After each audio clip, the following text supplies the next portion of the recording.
पहली बात, हमारी हमारी चर्चा जो हुई एमएसएमई पर काफी विस्तार से बातचीत हुई कि जो लघु क्षेत्र है, जो मध्य क्षेत्र है, जो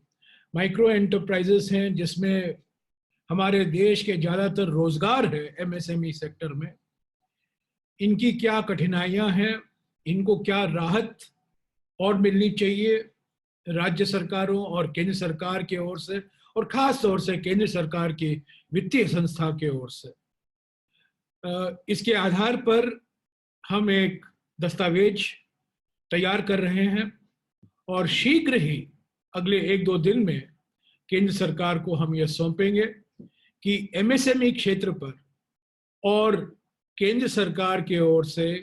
और क्या क्या कदम उठाने की जरूरत है, क्योंकि राज्य सरकार को भी इसमें भूमिका है, पर प्राथमिक भूमिका जो है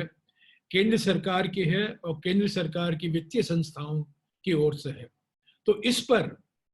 चर्चा के आधार पर हम एक दस्तावेज पेश करेंगे और 1-2 दिन में हम इसको केंद्र सरकार को सौंपेंगे। दूसरी जो बात हुई, दूसरे विषय पर जो बात हुई, गेहूं,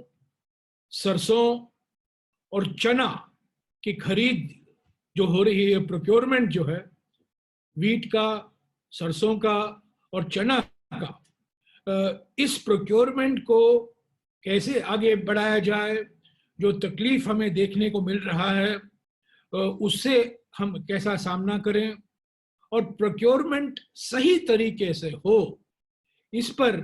भी सभी सदस्यों ने अपनी राय दी। और इस विषय पर भी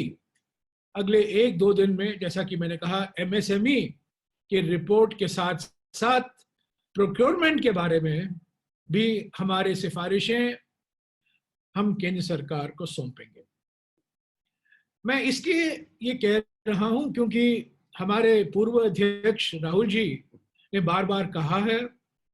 और आज भी उन्होंने ये दोहराया है कि हमें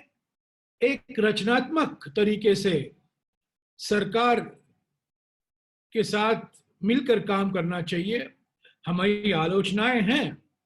कई विषयों पर हमारी राय अलग है, पर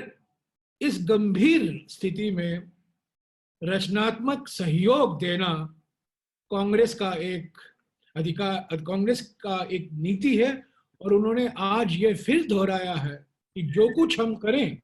हम एक रचनात्मक मानसिकता से करें।